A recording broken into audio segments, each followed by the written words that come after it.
Shalom Aleichem. Alors pour le programme du dimanche, qu'est-ce qu'on a vu en 3 minutes? Alors on a vu une première Gemara dans la Gemara dans Shabbat Bavem Alekin.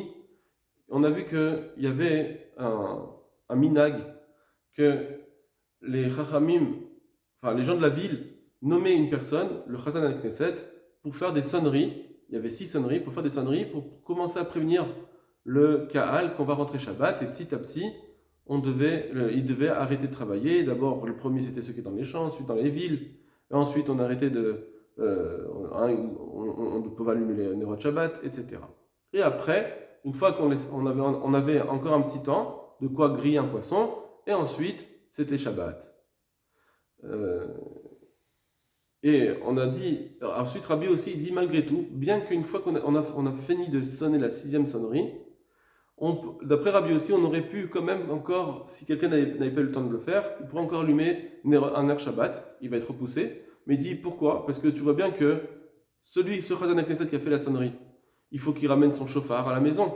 Et c'est interdit de le porter pendant Shabbat, à cause de Mouxé ou interdit à cause de l'histoire de Raïta de porter. Donc puisqu'il devait porter, donc ça veut dire que le Shabbat n'est pas encore rentré, et donc on pourrait encore allumer les Nerot. Ça c'est d'après Rabbi aussi. Mais les Chachamim lui ont dit non, c'est pas vrai.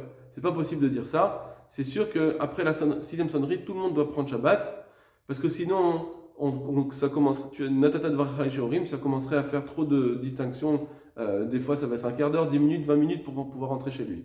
Donc c'est après la 6e sonnerie, juste que le Chazan al-Knesset, il avait un endroit sur le toit, là où il a sonné, un endroit caché pour pouvoir poser son chauffard.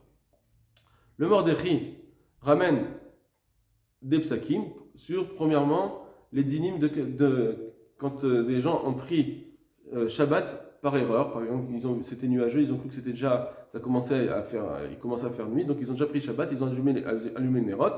Alors il dit que tout le monde ils ont tout le monde arrêté de faire des melachot, et quand ils ont vu que finalement les nuages se sont dispersés et qu'il y avait du soleil, alors finalement ceux qui avaient pris sur eux Shabbat en allumant les bougies, ceux qui allumaient les bougies, ils ont pris sur eux Shabbat, donc ça implique, d'après lui, que l'allumage des Nerot, ça implique d'avoir pris Shabbat sur soi, donc ils ne pouvaient pas travailler. Mais les autres, ceux qui sont dans la ville, qui n'ont pas allumé les Nerot, eux, ils ont le droit de continuer à travailler parce que ça a été fait par erreur. Par contre, si c'est pas fait par erreur, si le Kaal a décidé de prendre Shabbat plus tôt, en disant par exemple Barechou ou allumer les Nerot, alors si le Kaal a pris sur lui de faire Shabbat, alors le mi-août, le reste de la ville qui est en minorité, doit suivre et tout le monde est interdit de faire des travaux pendant Shabbat.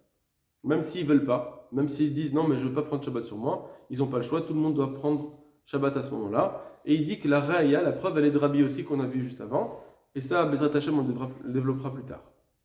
Le Shibu Aleket, il dit comme le Mordechai, il dit qu'effectivement,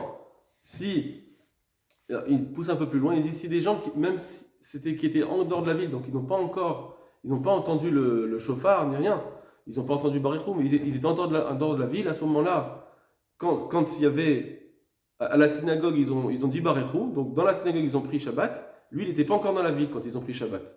Malgré tout, quand il arrive dans la ville, puisque dans la ville ils ont pris Shabbat, il doit poser ses sous, il doit laisser tomber ses sous, il interdit même de mouxer, il interdit de faire les histoires des Rabbanan, parce qu'il est soumis à la ville. Donc même s'il n'avait pas entendu le Barichou, même s'il était en dehors de la ville quand les gens de la ville ont pris Shabbat, il est obligé de se plier.